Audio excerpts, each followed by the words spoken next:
Have you ever wished you could just read people like a book? Well, we're going to dive into some really powerful ideas from Patrick King's work that can help you do just that, to analyze, understand, and maybe even predict what's really going on inside someone's head. You know that feeling, right? You're in a conversation, maybe at work or with friends, and you're just left thinking, what are they actually thinking right now? We spend so much of our lives trying to decode the people around us. It can be exhausting. So here's a great way to think about it. Every single person is a black box. Their inner world, all their thoughts and feelings, it's totally closed off. But they're constantly sending out signals. And this explainer, it's all about giving you the keys to read those signals and unlock what's really going on inside. But before we can even grab those keys, we have to talk about why most of us, honestly, aren't as good at this as we think we are. We tend to fall into the same common traps over and over again. Here are the 4 big ones we all make. First, we completely ignore context. Is that person frowning because they hate your idea, or did they just get a bad text message? Big difference. Second, we don't establish a baseline. I mean, is your coworker always fidgety, or are they nervous about this specific thing? Third, we forget that our own biases are like a filter over our eyes, coloring everything we see. And maybe the biggest trap of all, we look for one single magical tell, like in the movies. The truth is, it's just never that simple. So, how do we actually start doing it right? Well, we need the first key. And that means we have to understand the deep, often invisible forces that drive us. It's all about getting to the why behind what people do. And the absolute foundation for everything is a really simple but profound idea from Sigmund Freud, the pleasure principle. At its core, almost every single decision we make is an attempt to get some kind of pleasure or avoid some kind of pain. When you're trying to figure someone out, just ask yourself, what pleasure are they chasing? What pain are they running from? That is the engine driving almost everything. And building on that, Maslow's hierarchy shows us that our motivations aren't set in stone. What we consider pleasure or pain actually changes depending on our needs.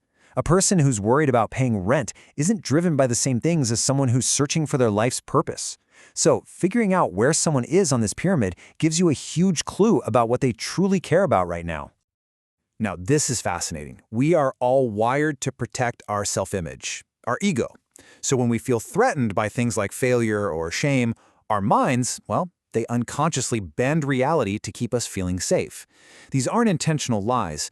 Think of them more like automatic shields that our ego throws up to protect itself.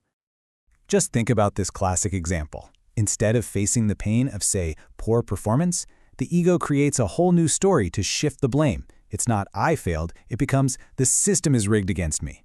So when you hear this kind of thing, you're not just hearing an excuse, you're literally watching an ego in defense mode. Okay, so we've talked about the why.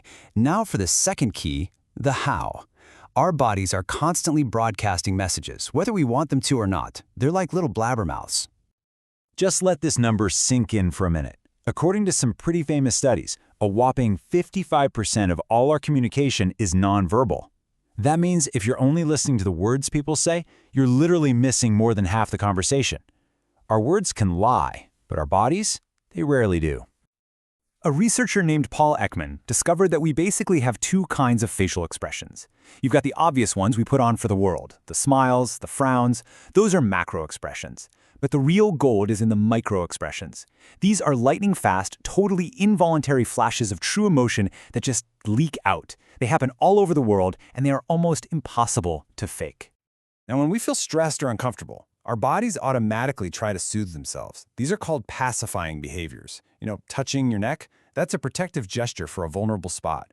Or rubbing your forehead, wringing your hands. These are all unconscious attempts to calm our own nerves. When you spot these, it's a huge sign that someone's internal state probably doesn't match their calm exterior. And the principle behind all of this is actually super simple. When we feel confident and powerful, our bodies expand. We take up more space. We open our arms, puff out our chest, but when we feel scared or uncertain, our bodies constrict. We cross our arms, hunch our shoulders, and basically try to make ourselves smaller. Okay, so we've got the why, our motivations, and we've got the how, our body language. But the real skill, the thing that changes the game, is learning how to put it all together and see the bigger picture. And this, right here, is the golden rule. Stop looking for a single clue. One crossed arm could mean anything. Heck, maybe they're just cold. The real secret is to look for clusters of signals. So, a crossed arm, plus a torso that's turned away, plus a tense jaw. Ah, now that is telling a consistent story. That's a pattern you can start to trust. Let's put this into practice with a classic job interview.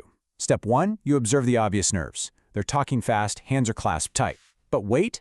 Step 2, consider the context. It's a job interview. Of course they're nervous. So you move to step 3 and establish their baseline by asking about something they're super comfortable with, like a past success. Then and only then can you find the real pattern and form a theory that's based on actual data, not just a stereotype. All right, let's boil all of this down into a practical toolkit that you can start using, well, right now. So here it is, your people reading toolkit. 1, look for patterns and clusters, not one single tell. 2, always think about the situation and the context. 3, figure out what's normal for that person before you decide something is abnormal. 4, dig for the why. Are they seeking pleasure, meeting a need, or is their ego on defense?